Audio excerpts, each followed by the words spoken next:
Welcome to Success Secrets, the podcast where we dive into the inspiring stories of individuals who have overcome obstacles and achieved remarkable success in their professional lives. Get ready to be inspired and discover their secrets to success. Welcome to Success Secrets. Today, we're delighted to have Ann as our guest. With over 20 years in the financial services industry, Anne's journey took a new direction when she encountered mental health first aid in 2018. Retraining as a MHFA England instructor, she shifted gears to become a workplace mental health and wellbeing consultant. Now, Anne passionately teaches mental health courses, delivers impactful talks, and provides career mentorship across the corporate world.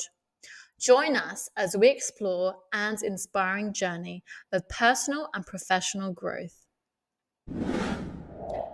Hello, Anne, and welcome to Success Secrets podcast. It's such a pleasure to have you on. How are you doing? I'm doing really well, thank you. And thank you for inviting me on. It's lovely to chat with you again. Of course, it's such a pleasure to chat with you as well. I can always see you're doing great things, and I love following your journey. Oh, and you, goodness me. Yeah, I can't wait to watch your TED Talk. I'm waiting for the link. Send me the link. I will. Once it's available, for sure, I will. So, let's jump straight into the questions.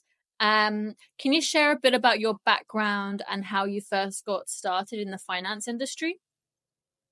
Yes, absolutely. In a nutshell, I completely fell into it without any intention. I was young. I was living in London for the first time in the big city. And it was all about, who you knew, who was getting paid well. And it was all about tech in the finance industry. So everyone at that moment in the late 90s who was getting into IT wanted to be in financial services because that's where the money was. So I'm not going to lie to you. That's where I went. I followed the money, and that's how I ended up working for an investment bank at the time. So I then spent 12 years at Credit Suisse. So that was how I got started. It really was just falling into it, and somebody suggesting, "Why don't you go along for this interview?" And I was young, and I just said yes to everything. So that's probably a good lesson, actually. Just say yes to everything and see where it leads you. Just say yes and then learn along the way and see what happens. Exactly. And I totally did. I just blagged my way along. I learned everything from scratch. I knew nothing about technology at the time and nothing about financial services. So you just kind of learn as you go along because it changes so fast. If you spend time learning something too in depth, the industry moves on and you're always behind the curve. Mm-hmm. You're nodding a lot. So I know you know exactly what I mean. Yeah, because even within the space of a couple of months there'll be a new advancement, and you just have to keep up. You have to keep up with the trends, you have to keep up with the innovations, otherwise you're going to fall behind and then get left behind as well. And I love how you said that you fell into it as well, because I actually fell into it too. And like you, I followed the money.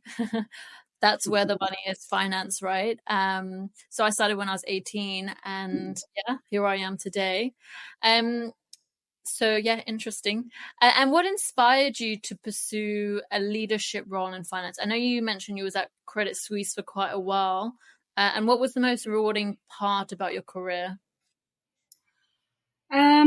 So I was ambitious and I wanted to continue climbing the ladder. I enjoy organizational roles. I like being the coordinator. I like leading from the front. So that was always coming naturally to me.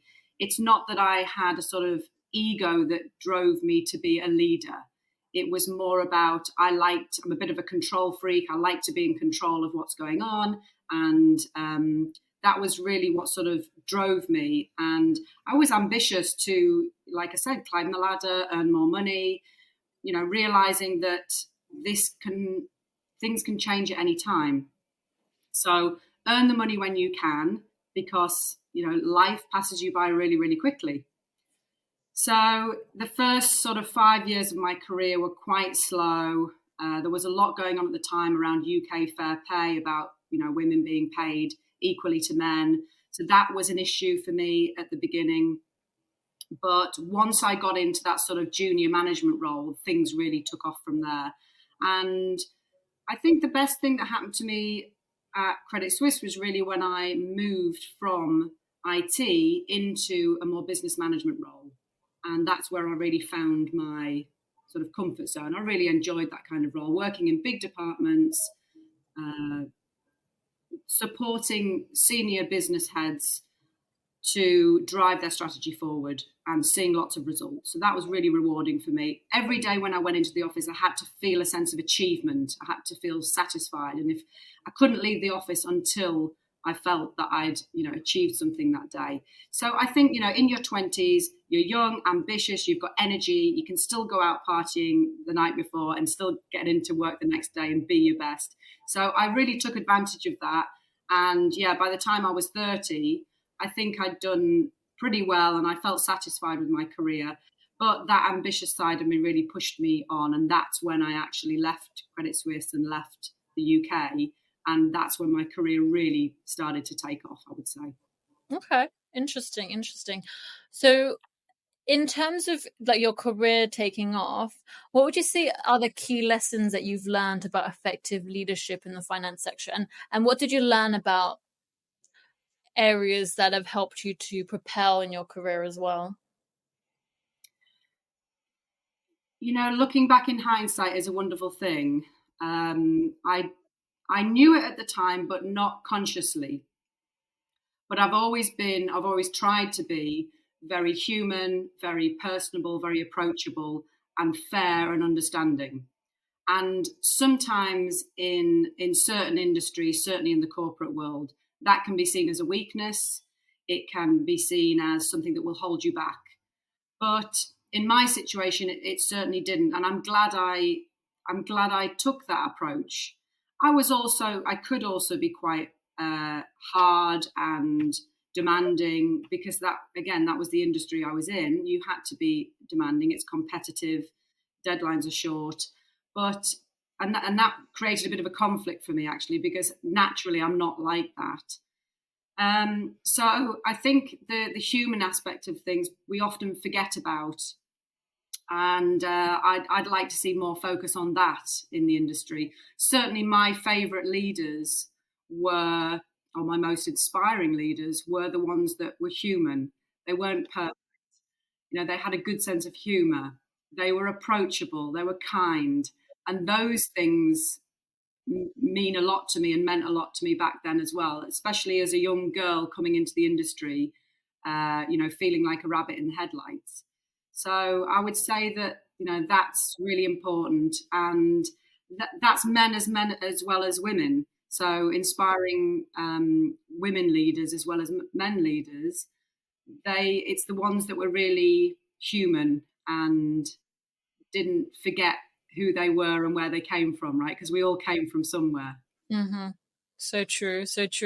And to rewind that back, because the finance industry has obviously been very male dominated and especially even more dominated when you first started.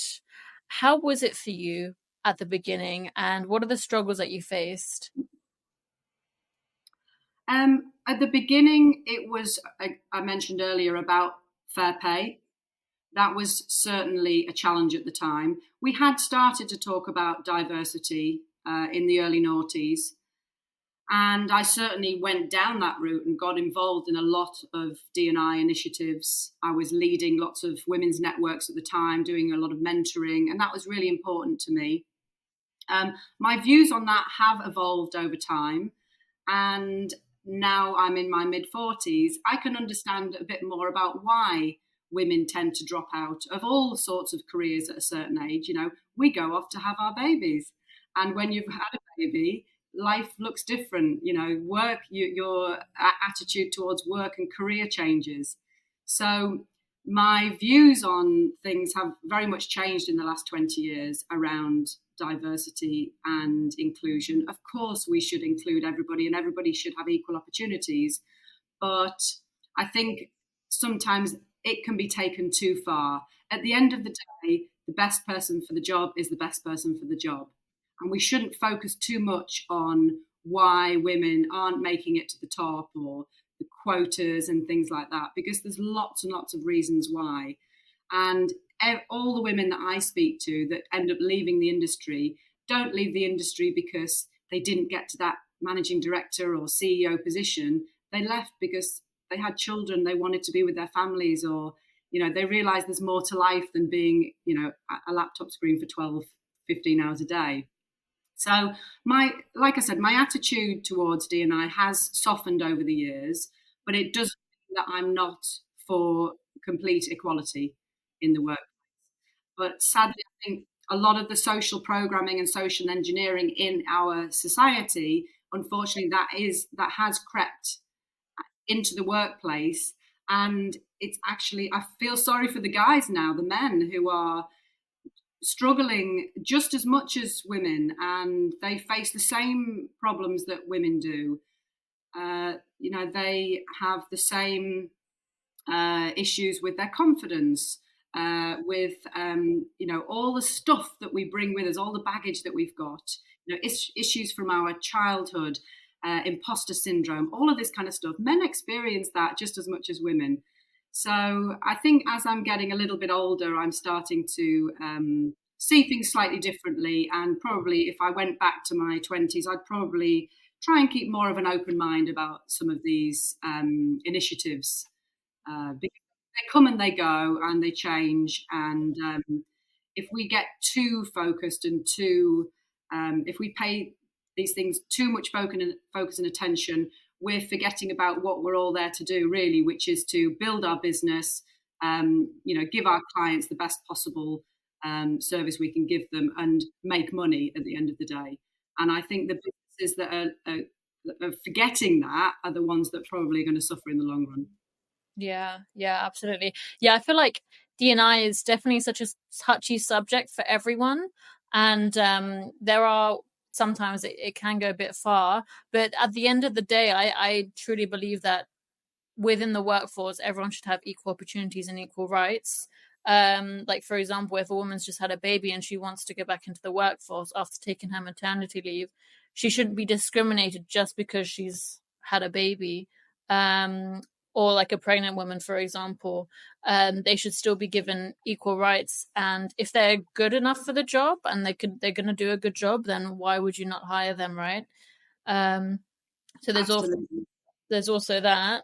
And I mean, I'm sure at the moment men are also experiencing this as well, because a lot of companies are saying, okay, we need to make sure we hire women, but it should also depend on the person that's right for the job, that's going to do the best out of the job as well. But then it also comes back to on the hiring process, because of unconscious bias. Like, are you hiring them because in your mind is it unconscious bias? So that's another thing to be aware of, right? So there's so much elements to it, isn't there? It's a complete minefield. I hear it from all sides. I was just speaking to a gentleman yesterday that I mentor, and he was really struggling to find a job over the last year. And he's been asked questions such as, have you experienced any work-related stress in the last X number of years? As he's applying for a job, or asking for his pronouns and things like that. And he's like, what has this got to do with anything? And it's frustrating for him because he's not even getting to interview stage. And this is a leader in his field, and he's not to interview stage now. So I feel for him. I do. Yeah. It's an interesting topic, and everyone has their own different points of view, and it's always interesting to hear from different ages, different genders, and everything like that, to see what their opinions are as well. Yeah. And in terms of your career, can you share a particularly challenging moment that happened in your career and how you managed to get through it? Well, you just mentioned it there, which is maternity leave. And this was a particularly difficult time of my career. Going off to have a baby and then coming back into the workplace. I came back to work way too soon. I was under pressure not from anybody else, but the social pressure to return to work. I'm going to say quite quickly, but I came back after about 6 months. And really, I wasn't ready to come back. I was still breastfeeding. My body wasn't back in shape yet. I wasn't sleeping through the night every night yet. Yeah. The baby still the baby still needed her mother, and I put her into a nursery, and I went back to work, and it broke my heart. And there was lots of changes going on at work, lots of reorgs, and my manager changed at the time. I ended up being managed by a woman in New York, and I just had a really, really crappy experience, to be honest. And sadly, this is more common than not. So since I left and I spoke openly about my experience of bullying and, toxic workplaces, so many of my old network came out to speak to me about it and said, yes, I experienced similar things. And so that's really tough for women to go through that. And it's important to give new mums as much support as possible to get back into the workplace if that's where they want to be. Now, I didn't want to be there, but I thought I did because I've been told for years, decades, that women can have it all. You can have your babies and go back to work, all of this kind of stuff. And so I thought that's what I should do. I didn't realize I had a choice. And I know one of your questions was going to be around if you could go back to your 21-year-old self, what would you say to yourself? And it would be that. It would be that you've got a choice. There is always a choice. So don't feel pressured into doing anything. If you want to go back to work after having your kids, absolutely do it. If you don't, then don't. You can work out a way. Don't feel like you got to go back because of the money.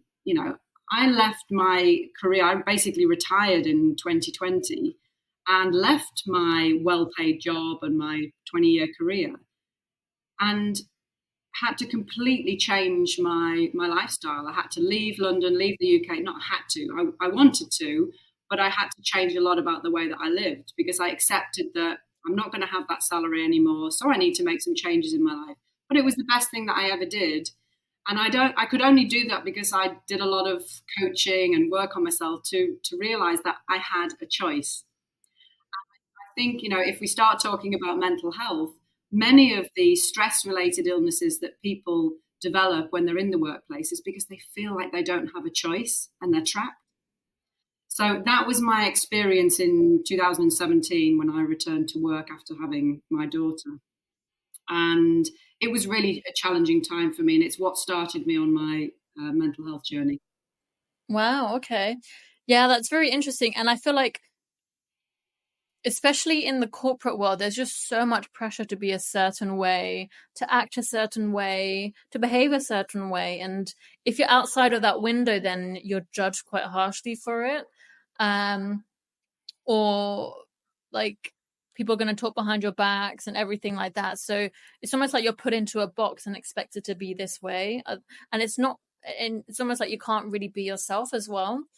Um, and I also feel like a woman has decisions, and even men, like if a woman wants to stay at home and look after a kid, she should be able to do that, and she shouldn't be judged for it either. And if she wants to be a stay-at-home mum, that's her prerogative as well.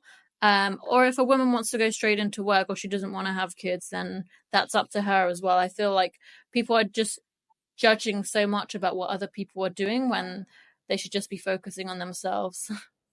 Yeah, that's put really, really well. Absolutely. And you have to have a thick skin in the industry.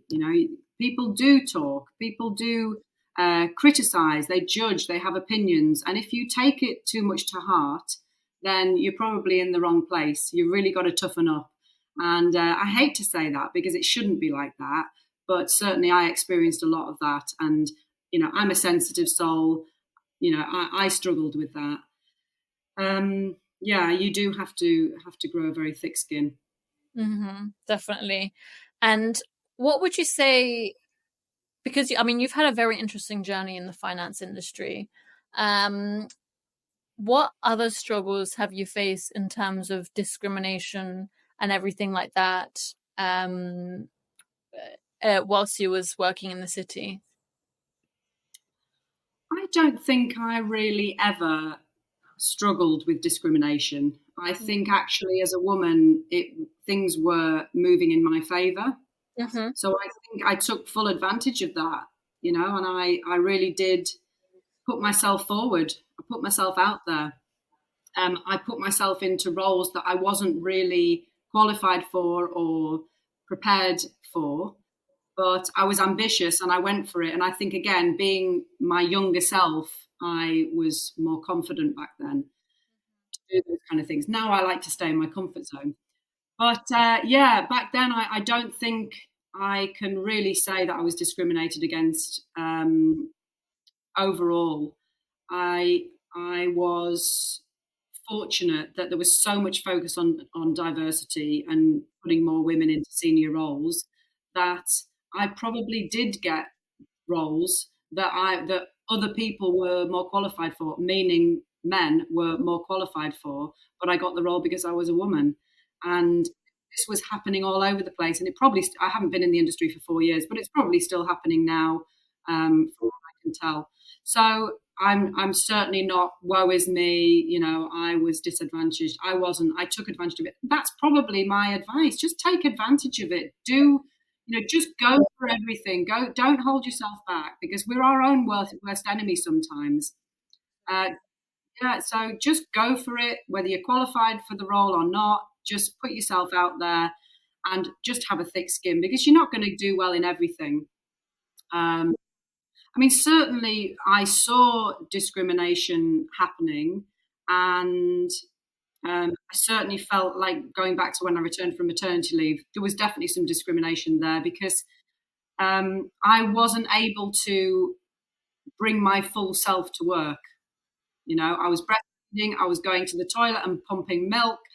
There's no way I could have taken that role back on full time. So they did end up sort of sidelining me and pushing me out, which in the end was fine by me, and it was better for me in the long run. So definitely that happens, but yeah, I kind of took advantage really of the situation, and I would encourage everybody to do that. It's a competitive industry. That's what you've got to do. Yeah, you just got to go for it, put yourself out there, and just learn on the job, right? Yeah. And there was a statistic that I read that men are more likely to apply for jobs that they haven't even ticked lots of boxes for, that they're not even qualified enough for, where women, when they're applying for jobs, they have to tick almost every box. So that's also interesting. So for any Yeah. woman listening to this, if you're thinking of applying for a role and you haven't ticked all the boxes, just apply for it, see what happens. Yeah, I think we're all nodding along at that. I've heard that before. That came from a study quite some time ago. Yeah, men are more risk takers than women. They'll tick all those boxes, and then when they get in the role, they'll work it out. Mm-hmm. And yeah, us girls should do that a bit more too. Mm-hmm. Definitely. And so, again, you've had a very interesting journey from finance and onto your new business venture, the Corporate Mind. Could you tell us more about that and what made you decide to pivot into this area and leave the finance world? Yeah, I've kind of still got one foot in, but after when I was pregnant with my daughter, I started to have panic attacks and suffered really badly with anxiety, unhealthy levels of anxiety. And so that started my journey in about 2016. And then in 2018, I attended a mental health first aid course. And it just blew my mind. I thought, why didn't somebody teach me this when I was at school? Why didn't I know all of this? This is just life skills to recognize these emotions and how we're feeling and the physical symptoms that are telling us that we've got something going on. Mostly it's stress, and recognizing what those signs and symptoms are, recognizing what the triggers are, and having some techniques into how to deal with them. So once I became a mental health first aider in the workplace, I still started to experience anxiety and panic attacks in the office. And so very, very quickly, by 2019, I was in JP Morgan at the time. I started to really sort of look into this in a bit more detail and understand what was going on. And as it opened my eyes to people's suffering in the workplace, I was walking around the office and I could see in people's faces the strain and the stress on them. And then more and more hearing about people with burnout getting signed off, people having breakdowns, heart attacks in the office, young, healthy people having heart attacks. So I recognized that this was not uh, just an issue that I was having. There was tons and tons of people in my network alone who were struggling. So at this stage, my daughter was about 2.5. She'd started to go to a preschool. I didn't feel comfortable about that at all. I wanted to be with her. She's the only daughter I was going to have. Sadly, I left it too late to have more children. So she's what I've got. I want to spend as much time with her as possible. So my husband and I managed to carve out a lifestyle that really worked for us. That meaning, I could retire at 40 and do something like this more as a hobby than anything else, something that I really care passionately about. And that's teaching other people about their mental health and particularly workplace stress and anxiety. So that's what I do now. It's my business, but I like to call it my hobby because I get so much enjoyment out of it. But I teach mental health first aid courses. I teach mental health awareness. I go into companies and deliver talks on my own experience with mental health and motherhood, and just really spread the word and try and normalize that these are just human emotions. We all go through it. We need to be able to recognize it and, create a lifestyle for us where we can be happy and healthy and at peace with who we are, and not live with this inner conflict that often comes with working in a very stressful, competitive, hierarchical environment. And I write in my blog about that conflict, about, going to work and putting that mask on, that face, but inside not really feeling like it's you and just putting on an act. So in the end, that's what broke me, really, was this conflict of work Anne and the new mum that I was. So that's what really started the corporate mind. I called it the corporate mind because I had a corporate mind and forgot about the real Anne that I was, and the balance had basically got too much in the corporate favour. So yeah, that's what I do now, and it gives me the freedom to homeschool my daughter, travel the world. We do a lot of world schooling. I just spent a couple of months in Egypt. We're planning now our road trip around Europe, and this sort of what you would call a digital nomad, which you know what that is. Uh, you're doing a lot of that yourself. It's this freedom that my career in the financial services industry gave me. I earned a lot of money. I was really sensible with that money. I had other pipelines of income, so I always had a plan B to fall back on. I realized in the end that I had a choice, so I never felt trapped, certainly towards the final years of my career. I knew that at any point I could go and I'd be okay. Now, it took me about 5 years to get to that point of realizing that, wow, I need to get out of this situation. It's not healthy for me, and actually taking the final step or leap, as it was. So it did take work to get there. But if you go through your career and you don't recognize these niggles, these symptoms of when you're perhaps coming down with a lot of colds or sore throats or aching joints, backache, things like that, headaches, not sleeping well. All of these things are your body's way of telling you, slow down, eat properly, sleep properly, get some fresh air and sunshine, and stop working too hard. I love So, that. Yeah. And mental health has always been a topic that previously that was just kind of swept under the rug, but now people are starting to speak about it more, and it's becoming more and more okay to speak about it, especially in the workplace. But it's still kind of a taboo subject. not everyone wants to open up and be vulnerable, because at the end of the day, they're going to be judged for it. I mean, especially men, because they don't want to be seen as weak. So I think men also suffer from a lot of these mental health issues as well. So I love that you're putting yourself out there for this and speaking up for people that do suffer from this, because at the end of the day, corporate is very stressful, finance is stressful, and if you're not looking after your mental health, then it's also going to affect your health in the long run as well. Yeah, I mean, we don't really have mental health separate from our physical health. It's the same thing, it's just our health. And often I refer to mental health as stress. That's the main trigger of poor mental health. And everybody in their life, whether you work in the financial industry or not, has some form of stress.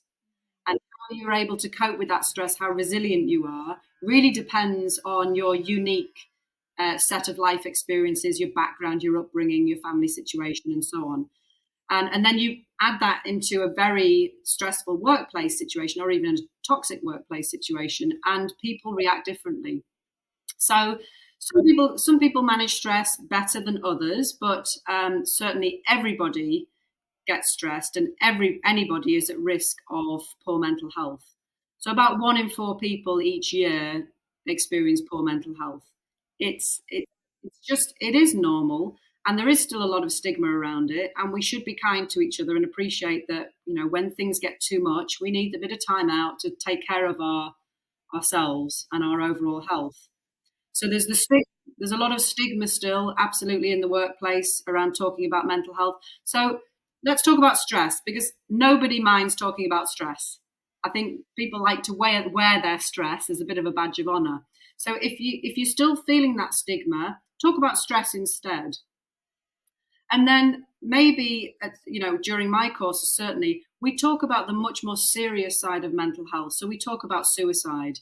We talk about why it's important to talk about suicide, because again, it's a very taboo subject. People don't like to talk about it. But again, that's another topic that we must cover, and we must, give people permission to talk about how they're feeling. So yeah, it's really important, and I've loved going down this journey. I'm still doing it after 4 years, so it's certainly something I feel very passionately and strong about. I love it. And yeah, I think it's such an important topic as well. And I love that you're doing this. So we're coming to the end of the podcast. You've already answered the 21-year-old self question. So I'm just going to go on to the quick fun fire questions then. What would be your favorite quote? Oh, um, probably I like a Gandhi quote. He said, well, supposedly he said, who knows who really said it?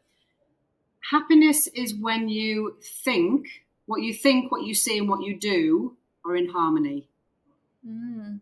And that's always meant a lot to me, because you can put on an act, you can even say the right things, fake it till you make it. But really, you've got to do all three of those things to really feel contented and at peace with yourself. Mm-hmm. So it's a bit of a cliche, but be real, be true to yourself, and that's what will bring you happiness in the end. I love that. That's so true. So, so true. Favorite book? Ooh, I think the book that really changed things for me, health-wise, was, and I think I read this in 2020, was Why We Sleep by Matthew Walker. Mm-hmm. Okay, interesting. Yeah, so with anxiety, it has a really negative impact on your sleep. Now, sleep is like the air that we breathe and the food and the water that we consume. It's necessary. Sleep needs to be one of your top priorities. Now, reading this book helped me understand the science behind that, and it was just a fascinating read. So I'd recommend that to anybody. Why We Sleep by Matthew Walker, and just start having earlier nights would be my suggestion. Okay. Amazing. Amazing. Yeah, sleep is so important. I know if I don't sleep, then I become a moody person, and I feel like I just can't perform at my best either. So See, sleeping is that's the important part to pick out here, is about performance, business performance, and productivity and innovation. even those things are impacted by your sleep. So even if you don't care about, your physical health, think about your business results, and think about your clients and how important your sleep is for your clients. So true, so true. And I also like to say, I love to call it beauty sleep, because it also keeps you beautiful as well. It keeps the skin looking good. Yeah. Absolutely, yeah. Love it. Okay, Anne. Well, once again, thank you so much for joining the podcast. It's been such a pleasure to have you on the show. And I know my listeners will love hearing your story as well. Well, they can reach out to me anytime if they want to have a chat about anything I've spoken about. I'm sure you're going to share my contact details. I'm more than happy to hear from people. Thank you for inviting me. It's lovely to chat with you again. Thank you, and you too. Bye-bye.